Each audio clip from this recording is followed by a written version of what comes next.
In this video, I'm going to do a furosemide IV push on a patient who has a congestive heart failure history. And for their vitals, it's 139/67, the heart rate is 76, the respiration rate is 22 with crackles on the mid to lower lung fields bilaterally. Their SpO2 is 94% and they're on 3 liters nasal prongs oxygen, and their temperature is 37.1. So considering those factors, oh, and they also have +2 pitting edema, and they're kind of having trouble breathing. So I want to do the furosemide IV push. And the first thing I'm going to do is look at the doctor's orders to see if the doctor's order is there for furosemide, so I can give that. So I look at the patient's chart and look at the physician's orders, and I do see that furosemide is there, so I can go ahead and give that. The next thing I can do is check the patient's MAR to see if that's there too, and I can see that it's the same drug, it's the same dose, and it's through the same route. So then I would gather all my supplies, and before I do that, I would do hand hygiene, and then I would need saline, normal saline, so I could flush the IV port when I'm at the patient's side, and then their alcohol swab so I can do a sterile technique while I do that. And then this is supposed to be furosemide, and it usually comes into a vial like this. It can be 40 milligrams in a 4 milliliter vial, or it could be 2 milligrams in a 2 milliliter vial, but I'm just going to pretend that this is the 4 milliliters one. So then I'd need a 10 cc syringe, and then a blunt needle, not a filter needle because it's not an ampule, it's just a vial, and then my medication label for when I'm done drawing up my meds so I know what's in the syringe. And then I'll also need to don on gloves before I do this, so no medication will come into contact with my skin. So I can use the PDTM to do my red cars check. So that stands for reconstitution, equipment, dilution, compatibility, allergies, rate, and stability. So for reconstitution, I don't have to, it's already in a liquid form, I don't have to mix it in anything. For equipment, I already showed all my equipment that I gathered here. Dilution, it says here in the preparation administration IV direct that it can be undiluted up to 120 mg, and this is only 40 mg, so that's good to go. Compatibility, it's compatible with D5W and normal saline, D5 normal saline, and lactated ringers. And then allergies, I have to check for the patient's allergies in their chart. I could check their patient identification band, and then also ask them verbally at the bedside because sometimes the allergies don't show up in their documents for whatever reason. And then the rate here, it says that I have to give it 40 mg per minute. So since there's 40 mgs in 4 mLs, 60 seconds is in 1 minute. 60 seconds divided by 4 would be 15. So every 15 seconds I have to give 1 milliliters.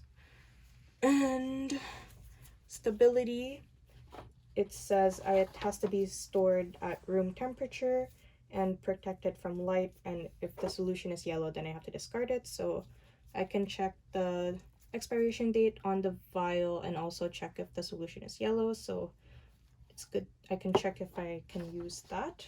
So that's it for the PDTM. I checked everything, and then it also tells me the potential hazards and side effects that I could tell the patient. So I could do patient education later at the bedside and say that the side effects is excessive diuresis, which could result in hypovolemia, hypotension, circulatory collapse, vascular thrombosis, and embolism.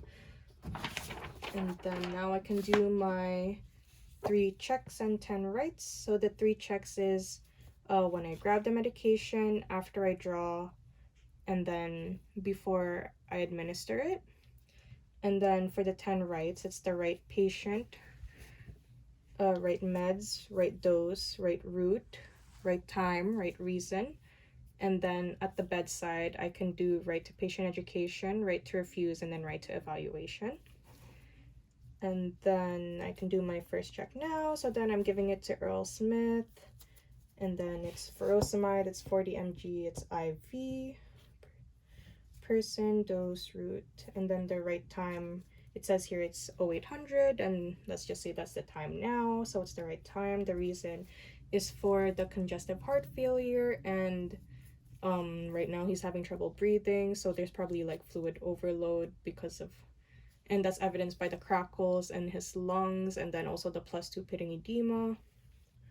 So yeah, we can give this, and then I would alcohol swab the top of this. I would open the cap and then alcohol swab, and then I would prepare my syringe and my blunt fill needle. And then I was told that when I take the cap off of the needle to keep my elbows near the center of my body, and that will help me have a more controlled action with the needle. So then I would aspirate 4 milliliters of air. So then I could put that into the vial, and then I will put the needle in without trying to hit the bottom of the vial, so it's nice and controlled. Inject the air in, and then draw the 4 milliliters. Try to keep the needle below the fluid so then you won't get bubbles. Then after I get 4, we'll pull out and then tap out any air bubbles, and then draw some air back into the syringe, because when I tap that, they're probably jostled up into that needle, and then I want to pull back all the medication that I need. So then I can recap this, and then discard of the needle.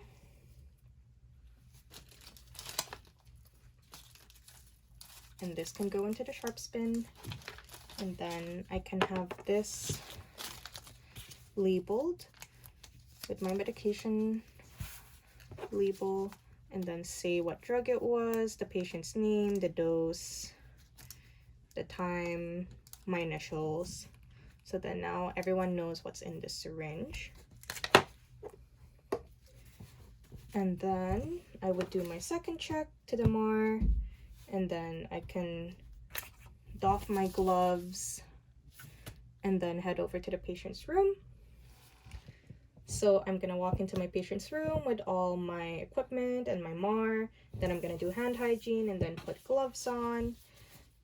And then I'll introduce myself, tell them what I'm doing, and then I'll ask them if they've taken furosemide before, and then if they know what it does, and then if they don't, I'll just say it's a diuretic. It helps our body excrete sodium, so then water can leave our body too.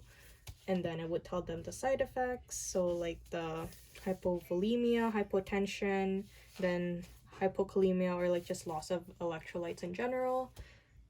And then they might feel dizzy or weak, and then since we're giving it as an IV push, they might have some sort of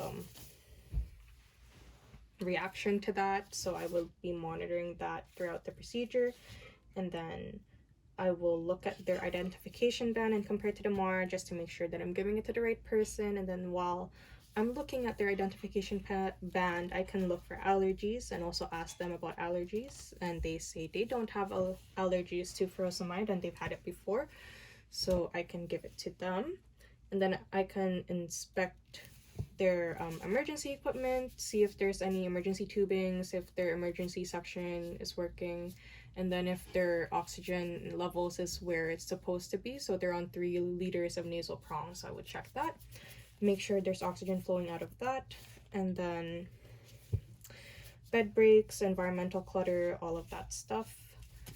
And then I can check the site of their IV to see if there's any signs of infiltration or phlebitis. And then I can go ahead and start giving them the medication because they already gave me their consent. They got their patient education, and then I could do the third check. I would have done the third check before I came into the room in the med room still. So then the last check would be evaluation. So I can do that right after I administer the medication and during administering the medication. So first I have to open my normal saline. Then I would alcohol swab the port. Wait for that to dry. Make sure that it doesn't touch anything. And then I'll ask them to report to me to let me know if they're feeling any intense pain or discomfort while I do this procedure. So then I let that dry, and then I just put in this saline and then flush the tubing.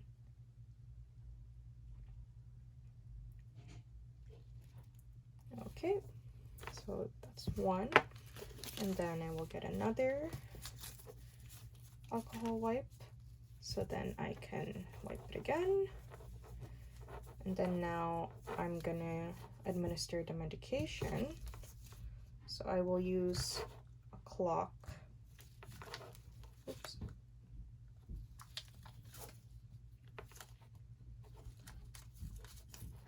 Oh, and then next time I would have put the administration record where it won't hide the numbers so I can see what exactly I'm pushing and how much I'm pushing. So I will use a clock and I will administer this 1 milliliter per 15 seconds. I'll just wait until it hits 3. Okay.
Okay, so the medication's done.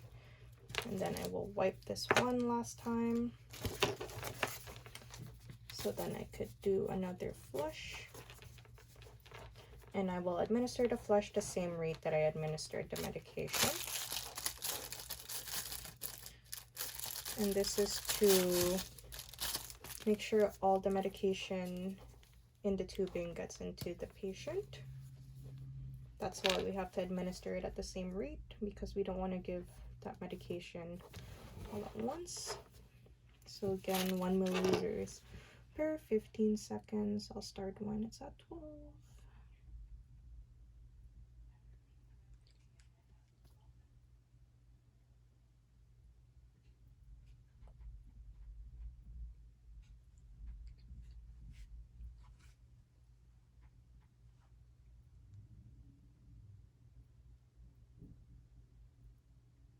And then while I'm doing this, I would assess how the site is looking, where their saline lock is, and then ask them if they're doing okay.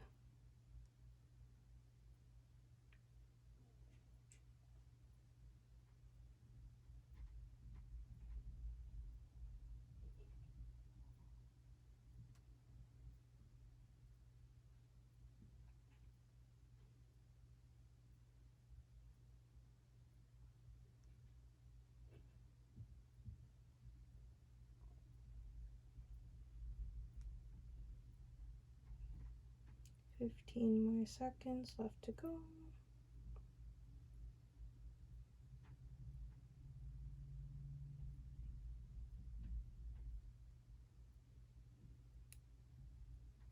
and done. So then I would stay with the patient for a few minutes, just to check if they're doing okay.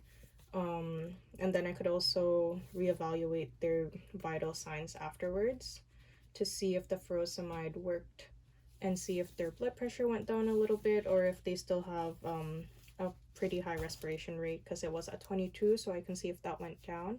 I could auscultate their lungs to see if the crackles went away or if it's only at the lower bases instead of the mid and the lower bases. And then I could also reassess their pitting edema. So then I would assess the site of the saline IV. So then before I leave the patient, I will make sure that they have the call bell by their side, so then they can report any of the side effects that I mentioned. And then I could also ask them to use the teach back method to get them to tell me what the side effects are, so I know that they know what the side effects are and how their medication is working. And then I would also check if their primary IV line is infusing. So I would check the drips at the chamber and then the machine to see if it's at the right rate. And then I would also check their labs, if there's any labs ordered after, to see if their electrolytes are okay. And I would ask them if they have any more concerns, and then I could just lower their bed if it wasn't lowered. And then after I'm done with the skill, I would obviously clean up and then throw away the syringe that had medication in it in the sharp spin, and then the other syringes could just go into the garbage. And then I could doff my gloves, do hand hygiene, and then make sure I initial on the MAR. And then I could document this in my nurse's notes, say that the patient tolerated the procedure well and then didn't have any adverse effects immediately after the medication, but I will continue to monitor them. And yeah.